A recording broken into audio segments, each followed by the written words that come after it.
नमस्कार, जय जोहार। मैं सुदामा वर्मा और आप लोग देख रहे हैं छत्तीसगढ़ टीवी। साथियों, इस बार हमारे घर की धान जिसमें हमने वैरायटी लगाई है स्वर्णा मंसूरी का, स्वर्णा मासूरी जिसे सामान्य भाषा में मासूरी धान भी कहते हैं, उस धान में हमने एक बार तना छेदक के लिए और शीत ब्लाइट के लिए दवाई डाले हैं। तना छेदक के लिए, तना छेदक के साथ साथ पत्ता लपेटक या अन्य कीटों के लिए जो भी एक हल्का रेंज का जो दवाई आता है वो डाले हैं, और शीत ब्लाइट के लिए हेक्साकोनाजोल डाले हैं। तो उस दवाई को डाले लगभग 25 दिन के आसपास हो रहा है।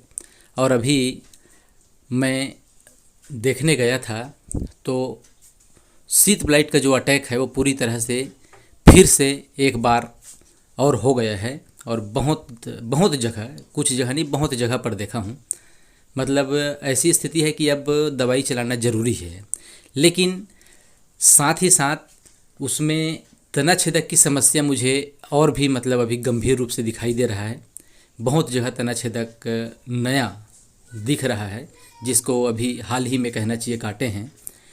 तो एक चीज़ मुझे समझ में आया कि अपन जो हल्का रेंज की जो दवाई चलाते हैं तना छेदक के लिए, वो बिल्कुल भी काम नहीं करता और पूरी तरह से पैसा बर्बाद होता है। अतः वाकई में जो उचित दवाई है कोराजन रेंज का, यानी तो फिर कम से कम बाइफेंथ्रिन जो आता है उस रेंज की दवाई या बाइफेंथ्रिन ही चलाएं तो उसमें अच्छा कंट्रोल होता है। क्योंकि मैं जिस खेत में बाइफेंथ्रिन चलाया हूँ उस खेत में तना छेद का अटैक अभी नहीं आया है। हालांकि 25 से 30 दिन के बाद में एक बार और मारना ही है, लेकिन उसमें एक भी जगह और तना छेदक दिखाई नहीं दिया बनिस्बत इस खेत में जहाँ मैं घूम कर आया हूँ, जहाँ पर तना छेदक मुझे दिखाई दे रहा है। तो इस तरफ के मेरे लगभग 1 एकड़ के आसपास के खेत में जहाँ पर मैंने हल्का रेंज की दवाई चलाया था हेक्साकोनाजोल के साथ में, तो शीत ब्लाइट तो उस समय कंट्रोल हुआ और जो तना छेदक था वो भी लगभग कुछ हद तक कंट्रोल था 8-10 दिन तक, लेकिन वो ज़्यादा समय तक काम नहीं किया और बहुत जल्द उसमें फिर अटैक हो गया।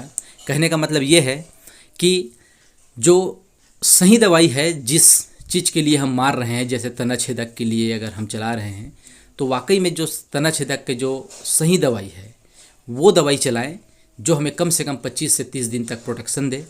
और रहा सवाल हेक्साकोनाजोल का, तो मासूरी धान में तो लगभग अब ऐसा नियम जैसे बन गया है कि 2 बार चलाना ही पड़ता है शीत ब्लाइट और ब्लास्ट वगैरह के लिए। तो ब्लास्ट तो बहुत कम लगता है, शीत ब्लाइट का अटैक बहुत ज़्यादा होता है। तो ये दूसरा शिकायत अभी आ गया है, मुझे कुछ दिनों के अंदर में शीत ब्लाइट और तना छेदक के लिए दवाई चलाना है। अतः किसान भाइयों से ही कहूँगा कि यदि आप शुरू में चला रहे हैं, चाहे तना छेदक के लिए हो या शीत ब्लाइट के लिए, तो सही दवाई चलाएं और कोशिश करें कोराजन रेंज की दवाई चलाएं। कोराजन चलाएं या कोराजन नहीं अगर मार रहे हैं तो बाइफेंथ्रिन ही चलाएं। लेकिन इससे नीचे स्तर की जो दवाई हैं वो दवाई बिल्कुल भी ना चलाएं, उसमें उतना दिन तक हमें प्रोटेक्शन नहीं मिलता और नुकसान हमारे खेतों को होता है, हमारे धान को होता है। अतः सही दवाई का चयन करें। शीत ब्लाइट के लिए हेक्साकोनाजोल परफेक्ट दवाई है, आप उसके लिए हेक्साकोनाजोल या इसके और अलग कॉम्बिनेशन आप अपने हिसाब से यूज कर सकते हैं। पर मैं इस बार तना छेदक के लिए बाइफेंथ्रिन और शीत ब्लाइट के लिए हेक्साकोनाजोल चलाने वाला हूँ।